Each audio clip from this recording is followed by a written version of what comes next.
ہمارے چینل پر آنے والے تمام ناظرین کو خلوص بھرا سلام ہو۔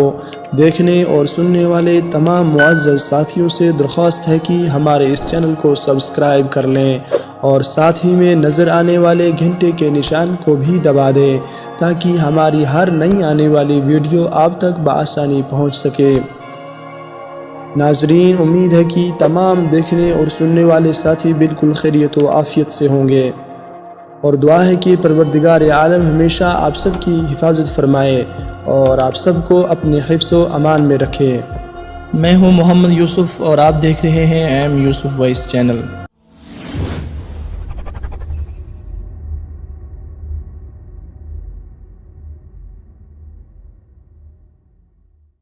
تو ناظرین، آج پھر آپ سب کی خدمت میں حاضر ہوا ہوں میں ایک بہت ہی دلچسپ اور عبرت آمیز واقعہ لے کر۔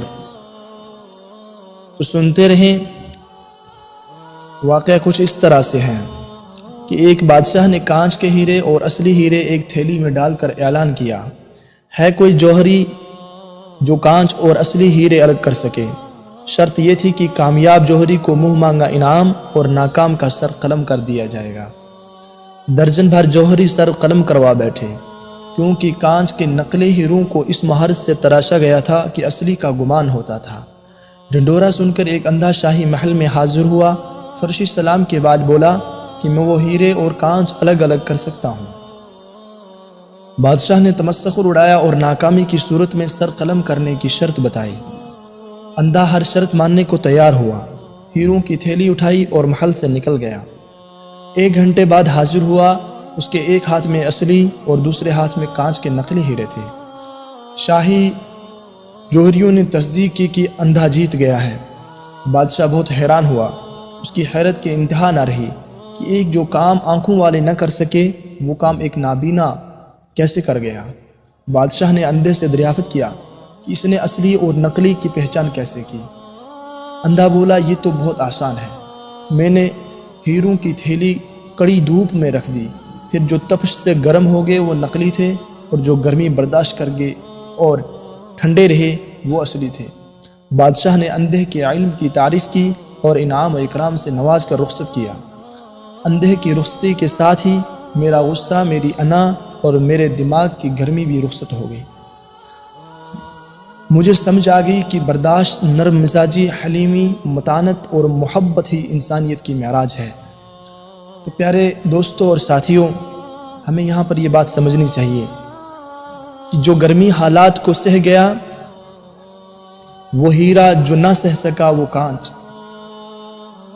بانو قدسیہ اپنے ناول میں لکھتی ہیں کہ جو دباؤ سہ جائے وہ ہیرا، جو نہ سہ سکے وہ کوئلہ۔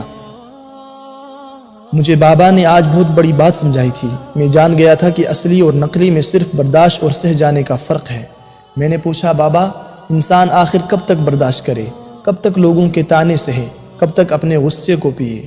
آخر برداشت کی کوئی حد ہوتی ہے۔ بابا مسکرایا اور بولا، بیٹا، اس وقت تک سہنا ہے جب تک ہیرا نہ بن جاؤ۔ میں نے پوچھا، پھر اس کے بعد؟ بابا نے کہا، ہیرا بننے کے بعد ہیرے پر کوئی دباؤ، کوئی آگ اور کوئی تپش اثر نہیں کرتی۔ یہاں سے انسانیت کی معراج کا سفر شروع ہوتا ہے۔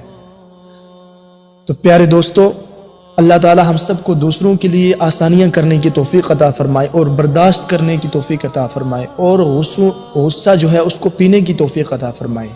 ناظرین، امید کرتے ہیں کہ ہماری آج کی ویڈیو آپ کو پسند آئی ہوگی۔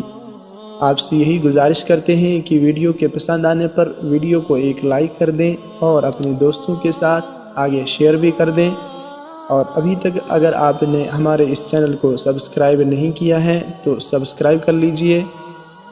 آج کے لیے بس اتنا ہی، ملتے ہیں اگلی ویڈیو کے ساتھ، تب تک کے لیے خدا حافظ۔